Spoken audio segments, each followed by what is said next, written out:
Hello everyone and welcome to West Coast Wrestling and to episode 18 of our Local Global series. We are so close to episode 20, which is, something that isn't often reached in the TEW community. So I gotta give myself a pat on the back, or I guess all of us a pat on the back for that one. As you can probably tell by my voice, I'm still a little bit sick. Well, pretty sure it's just allergies, but I don't care what you call it, I don't feel good. So this might be the only video I put out this week. I don't know, because the Academy is obviously a lot easier to make and a lot less straining on my brain, I guess. And, that's always an issue. So, sorry if this is the only one I release, but hopefully it's up to your standards, or up to my standards, even though I'm quite feeling awful right now. That wasn't great grammar, but I'll pin that on the sickness. So we'll go ahead and move into UPW Fight Night. First week of November 2018. We are coming up on our biggest show of the year, UPW Night of Champions, so expect to see some build up to that. Of course, first we have Fastlane, but that's just a minor show, to be honest. But yeah, let's just jump right in. Alright, Steve Kirino walks down to the ring with a mic and he says, "Ever since I've returned as head of UPW, we've done the best business this company's ever done. Which is why I'm happy to announce UPW will going on a tour of North America leading up to our biggest show of the year, Night of Champions." So, 33 rating, doesn't really matter. This is just to inform you guys that we'll be going on a tour, mainly because, why not? Our popularity is basically the same everywhere, and eventually we'll be going on a world tour, but there wasn't really enough time, and I want us to be back in the tri-state, but when we actually have Night of Champions, because it's our biggest show of the year, might as well be in the home of UPW. But as far as this angle goes, not great, obviously, but it's just an angle, not going to bring down the rating of the show too much, so don't mind it. And then a decent reaction from the crowd, but subpar wrestling. David Starr defeated Santana in 8:27 by submission. Apparently they don't have any chemistry at all, which is shown by the 27 rating. Santana got a 21, Starr got a 30, no worker improvements, not a great way to start off the show. But at least now we know that Santana and David Starr should not be in a match together. So that's at least one upside. And then in a slightly better match, Flux Freeman defeated Donovan in 10:09 by pinfall. Dijak actually got a 35, which is better than I expected from him. And Freeman only got a 27, which is about what I expected from him. Hopefully he can improve. He is improving in performance skills, so that's something to note.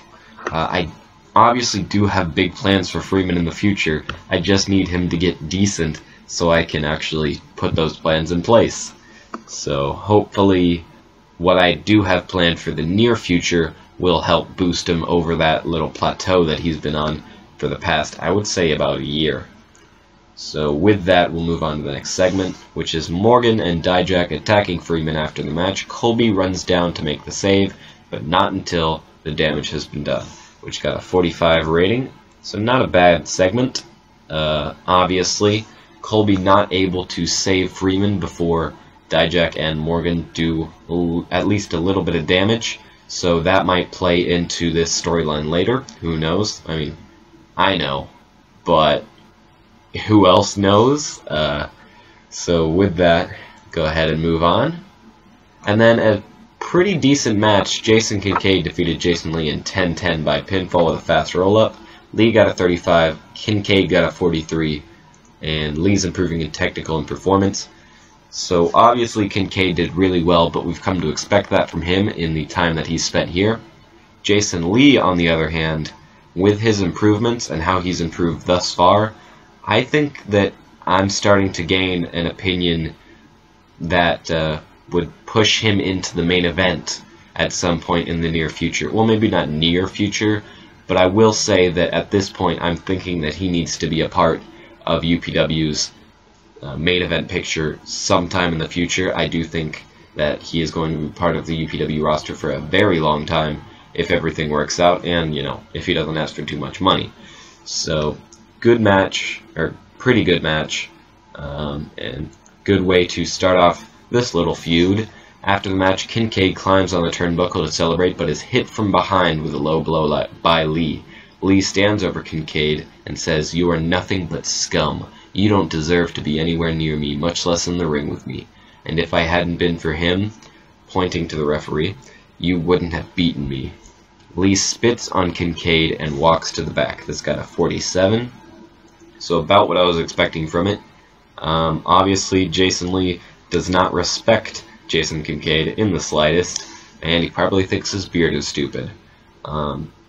So yeah, good way to start off this feud, I guess. I wanted to take the Iron Man title, stray it away from David Starr, because I don't want David Starr to be in every Iron Man match, or Iron Man title match, sorry, that there is, just because, I get that he created the title, and that's great, and he will be a part of the title's history in the future, or the title in the future, title picture. I don't know what I'm saying, but he will be there in the future, but for right now, I want to break away from him. He'll go do his own stuff, the title will go do its own stuff, and then in the future, it'll probably break back towards each other. So, I did a lot of hand movements there. Obviously, you can't see them, but just know that I'm very into these storylines, basically. Moving on. A decent match, actually better than I thought it would do. Chaos defeated the boys in 9:25 when Cody Hall defeated Brent Tate by pinfall with a razor's edge. JT seemed off his game, still got a 42. Hall got a 35, which is really pretty good. And the Tate brothers both got 32s. So I'm definitely impressed with JT Dunn. I'm still pretty impressed with Cody Hall nonetheless. Even though he was outperformed by JT and JT was off his game, Cody is the one we've really been trying to build with all this stuff. So I'm impressed by that. I can't wait to see what he'll do in the future. And, this is a pretty good match all in all. And then after the match, Dalton's boys are standing in the ring when they are hit from behind by Hansen. Hansen continues assaulting the two with anything he can find. Neither security or Castle are able to stop him, and after a while he leaves the boys lying in the ring and grabs the mic. Hansen says, "Last week you beat me by hiding behind these two. Well, I'd like to see you hide behind them now, Castle." So 58 ratings, sorry. Really good. Good way to continue this feud. I wanted to, obviously Hansen needs to lose occasionally, but I wanted to keep him strong, and now, obviously he's not going to like losing, so he takes out the people that cost him the match and challenges Castle to basically come at him now, because he has no shield around him. Moving on. Extremely short match. Kyrie Hojo defeated CJ Lund in 3:47 by pinfall. This was an eye candy match because it was so short. This is basically just a squash match. CJ Lund got a 33. Kyrie Hojo got a 79. Obviously, that's a good bit because of her sex appeal and the fact that this was an eye candy match. But just let that sink in. A 79. That is really good.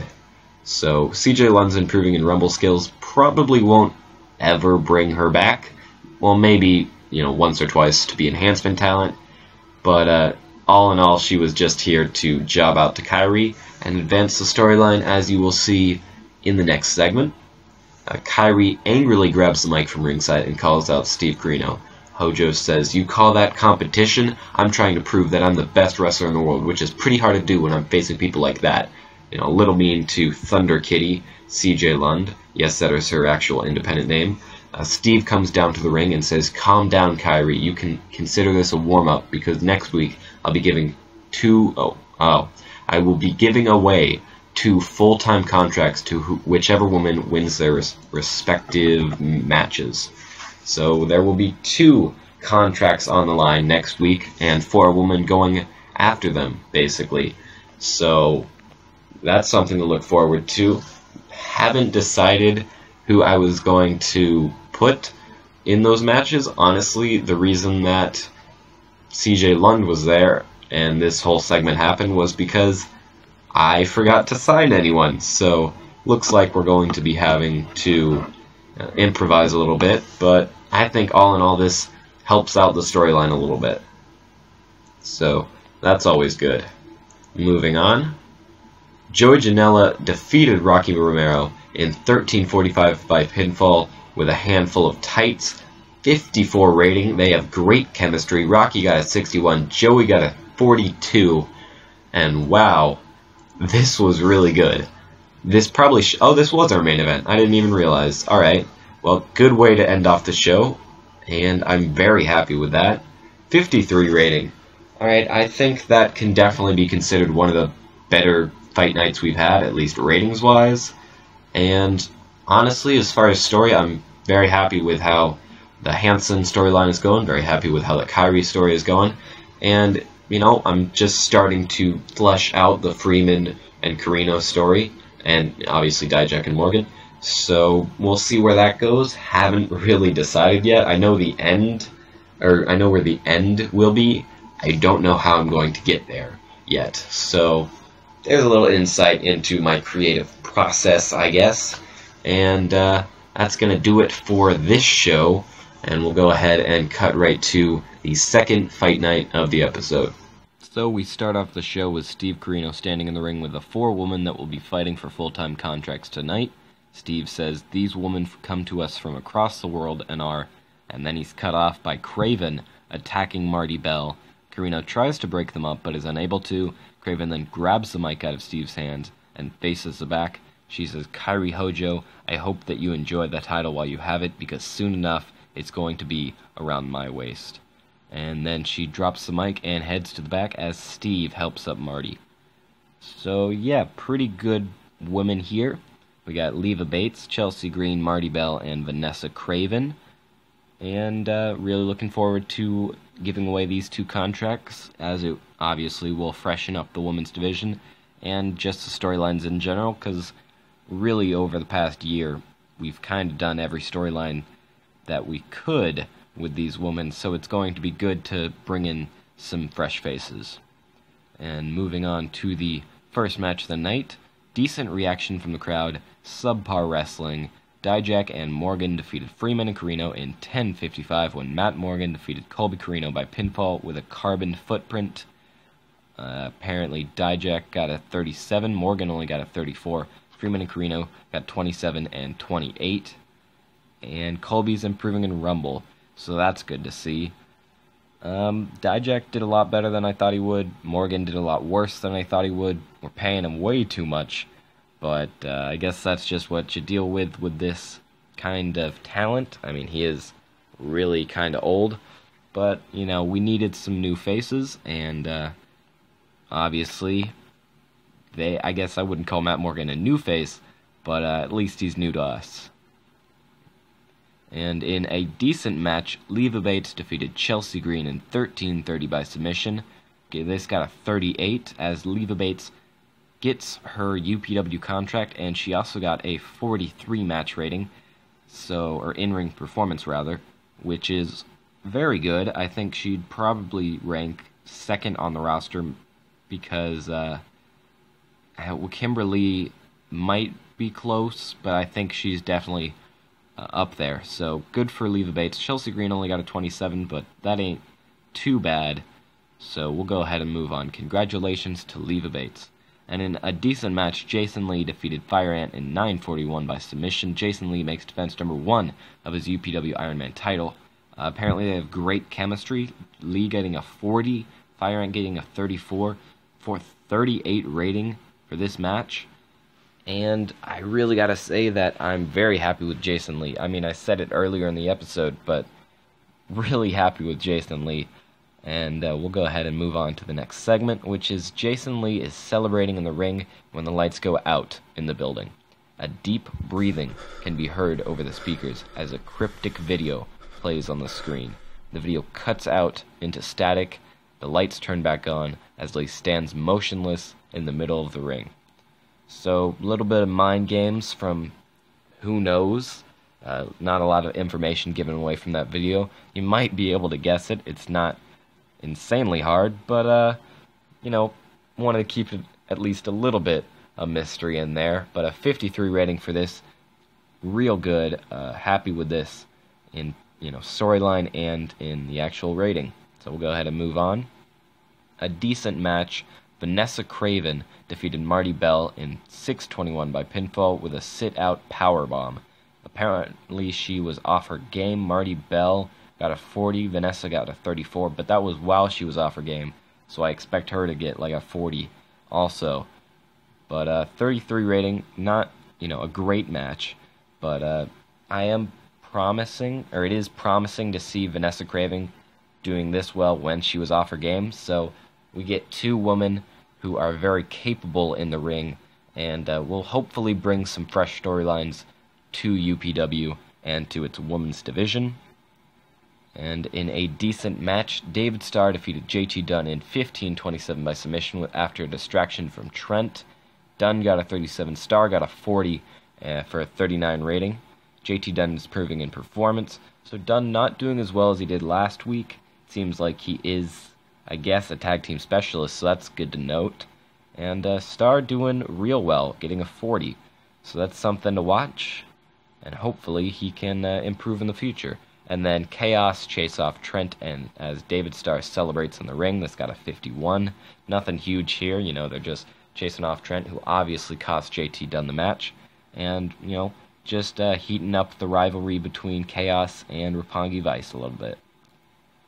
And moving on to the main event, a decent match. Hansen defeated Dalton Castle in 10:46 when Dalton Castle could not beat a 10 count. Apparently Castle was really off his game, so that sucks. But he did get a 41, Hansen got a 50, so I am happy with that. Definitely. And 47, not a great main event, but I'm pretty sure it was the best match we had on the show, so can't complain too much. And with that, we did get a 45. So obviously, our standard is probably more so like a 50, but I'm definitely not mad at a 45, and I think the storylines advanced really well. I guess I say that after every show, but this week especially, I'm very happy and excited for the women's division. I hope you are too. If you did like the video, please feel free to like, subscribe, and comment, and I'll see you guys next time.